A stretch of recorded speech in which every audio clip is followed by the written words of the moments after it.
Hello guys, good morning. Yung sa akin lang kasi marami kasi nagsasabi sa akin na kung ano daw ang reaction ko sa 299 na engagement ring. So ang reaction ko doon guys, sa ako ng opinion, ang engagement ring guys ay hindi naman yan sa kung gaano kamahal yung binibigay sa iyo na engagement ring ng iyong boyfriend. Iyon ay tunay na pagmamahal, ipinapakita na niya sa iyo na talagang totoo siya kasi kahit papaano nakabili siya ng ganon, 'di ba? Ng 299. So malay natin guys, mas meron pa siyang ibang pinag-iipunan, baka sakaling meron siyang pinag-iipunan para sa iyo kapag kasal na kayo. So hindi basihan, para sa akin, hindi basihan yung engagement ring. Okay na ngayon sa akin na magpo-propose siya na kahit na wala na ngang ring, diba? At least, para makasalan kayo, diba? Yan lang din sana yung aking opinion. So, ito guys, sa akin guys, yung aking engagement ring. Yan, ang engagement ring ko ay hindi nga yan bago guys. Hindi to bago yung engagement ring ko. Alam nyo guys, yung engagement ring ko na binigay sa akin ng boyfriend ko ay mana pa yata niya sa mama niya.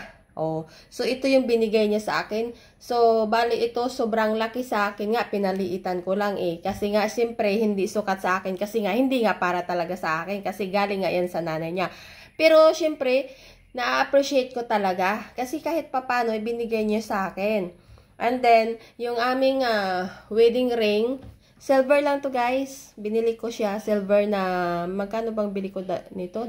Parang 330 yata. Tapos yung sa asawa ko naman, yung kanyang wedding ring, hindi rin bago. Luma lang din.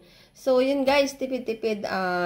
Kasi syempre, paghahandaan natin yung ating kinabukasan. Kasi syempre, panibagong panimula para sa buhay natin. Diba? Kumbaga, second chapter ng buhay natin. So, wala yun para sa akin, wala yung kahit mura lang siya or wala na nga kahit wala. Basta yung talagang sincere yung boyfriend mo sa'yo na nagpo-propose sa'yo. And then yung iba nga wala na propose, diba? Yung parang dito sa probinsya nga parang diretsehan na pag sinabing ganoon, sasabihin sa parents ng babae na gusto niya pakasalan yung anak, yung parang ganoon. So syempre modern na tayo ngayon. So parang may mga engagement ring na, pero yun lang talaga yung masasabi ko. Kasi basta yun lang talaga ang basihan ko. Hindi basihan kung gaano man kamahal yung binibigay sa atin ng boyfriend natin na kung ano mang bagay. Ang importante ay tayo ay nagmamahalan kayo. Kasi importante yun. Pinaka-importante talaga yun. Yun talagang nagmamahalan kayo. So yun lang talaga guys yung masasabi ko about sa 299 na engagement ring.